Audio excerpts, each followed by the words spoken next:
मैं सहायक आचार्य की प्रतिभागी हूँ और पहला जो सूची हमारा निकला था उसमें हम लोग क्वालिफाइड थे और सेकंड वाले में जो संशोधित संशोधित जो रिजल्ट बनाया गया उसमें हम लोगों को डिस्क्वालीफाई मतलब कि हम लोगों को हटा दिया गया है without giving any kind of notification और रीजन।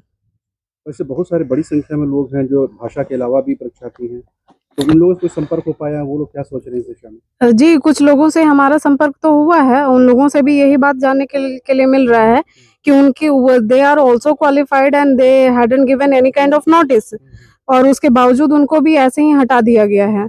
और रिजल्ट भी जैसा कि हम लोगों ने देखा था कि जो हमारा जो नियमावली है, उसके अकॉर्डिंग जो हमारा पहले का रिजल्ट था, वो चीज़ सही था। बट आफ्टर दैट जो संशोधित रिजल्ट दिया गया, उसमें जो है सो बहुत सारी त्रुटियाँ, बहुत सारी प्रॉब्लमैटिक सिचुएशन देखने को मिला है। आपको लग रहा है कि बस एक हाथ में आपको नियुक्ति मिलने वाली थी और एंड टाइम इस तरह का क्लॉज? यस, डेफिनेटली सर, कि वी वर होपफुल, है ना, कि अब हमारे पास जो है सो अब नियुक्ति आने पत्र आने वाला है, that was the last thing, है ना? एंड बिना कोई नोटिस दिए कि किस वजह से हमें साइडलाइन किया गया है, वो किसी भी प्रकार का हमें कोई भी क्लैरिफिकेशन नहीं दिया गया और वो सीधा-सीधा हटा दिया गया। तो ये न्याय संगत बिल्कुल भी नहीं है और हमें रीज़न तो देना चाहिए एटलीस्ट कि आप किस वजह से हमें बाहर किए हैं। ये पूरी जो प्रक्रिया हुई सहायक आचार्य, क्या अब वो क्या क्वेश्चनेबल है?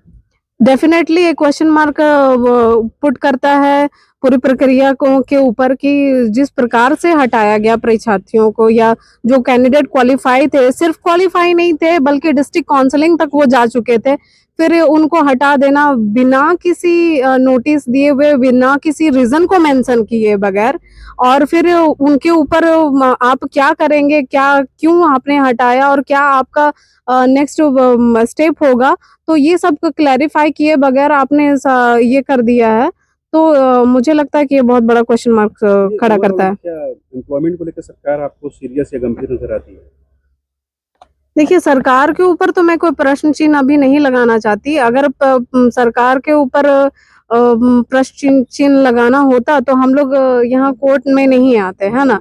हम लोग जानते हैं कि जो भी चीज़ें चल रही है उसमें कहीं न कहीं त्रुटि है। तो उसको ठीक करके जो भी हमारे कैंडिडेट्स को हटाया गया है उनको आप इम्प्लीमेंट कीजिए। उनको ना वो सीधे-सीधे जो है सो एक कैंडिडेट जो कि ऑलरेडी एलिजिबल कैंडिडेट है, थ्रू आउट क्या वो एलिजिबल है, जहाँ पे किसी भी डिस्ट्रिक्ट काउंसलिंग से लेकर के डीवी से स्टार्ट होकर के डिस्ट्रिक्ट काउंसलिंग तक जो कैंडिडेट गया है, तो उसमें किसी भी तरह की कोई प्रॉब्लम नहीं आई। तो मुझे नहीं लगता कि जो है सो आप उनको ऐसे सिरे से साइडलाइन दे दें। उनके लिए आप कीजिए, भले हम लोगों को थोड़ा-सा वेट करना पड़ रहा है बट हमें न्याय मिलना चाहिए। आचार्य का अभ्यर्थी है और चूँकि हम लोग का कुछ दिनों पहले सहायक आचार्य का रिजल्ट आया, डीवी हुआ, जेएसएससी ने डीवी किया, फिर डिस्ट्रिक्ट अलाउ किया, हम लोग डिस्ट्रिक्ट में जा कर के काउंसलिंग कराए। बहुत सारा लोग अभ्यर्थियों का ऐसा हुआ कि ब्लॉक तक अलॉट हो गया और 2 सितंबर को हम लोग को ज्वाइनिंग लेटर मिलने वाला था। हम लोग बहुत खुश थे कि अब हम लोग को ज्वाइनिंग लेटर मिल रहा है। 24 घंटे की बात है। 24 से 48 घंटा पहले शिक्षा सचिव का एक लेटर इशू होता है कि रिजल्ट में संशोधित किया जा रहा है। फिर भी हम लोग इत्मीनान थे कि चलो कोई बात नहीं, संशोधित कोई मैटर होगा, कोई ऐसा त्रुटि होगा, मैंडेटरी या कुछ भी होगा तो हम लोग से रिलेटेड नहीं होगा, चूँकि हम लोग तो पूरा क्लियर होकर के हम लोग यहाँ तक पहुँचे हैं। हम लोग के साथ किसी तरह कोई गड़बड़ी है नहीं, लेकिन जब संशोधित होकर के रिजल्ट आता है तो हम लोग का नाम उसमें नहीं पाया जाता है, जिसको लेकर के हम लोग बहुत चिंतित हुए। हम लोगों कई विधायक, एमएलए, मंत्री सबसे मिले, हर जगह से आश्वासन मिला, लेकिन अभी तक हम लोग के साथ कोई इंसाफ नहीं हो पाया है। लास्ट में हम लोग शिक्षा सचिव से भी मिले। शिक्षा सचिव का तो यही कहना है कि आप लोग कोर्ट जाइए, अब जो भी मामला होगा कोर्ट से जाइए। हम लोग तो कोर्ट आना नहीं चाहते थे, पहली बात कि कोर्ट आना नहीं चाहते थे, लेकिन शिक्षा सचिव और बहुत कुछ अधिकारियों ने ऐसा कहा कि आप लोग कोर्ट जाइएगा तो ही आप लोग के साथ इंसाफ होगा। मजबूर होकर के हम लोग को कोर्ट आना पड़ा। अगर हम लोग के साथ अगर इंसाफ वो लोग कर देते तो हम लोग कोर्ट नहीं आते। आज हम लोग का कोर्ट में फर्स्ट हियरिंग है, तो जिसके चलते हम लोग आज आए हुए हैं। और सबसे पहली बात यह है कि सरकार में मैं समझता हूँ कि अधिकारियों की ज़्यादा चलती है। कारण क्या है कि एक शिक्षा सचिव के क्या ये अधिकार में है कि जो नियमावली के अनुसार, विज्ञापन के अनुसार सब कुछ सही चल रहा हो, उसमें अपनी मनमानी करके रिजल्ट को संशोधित कर दिया जाए।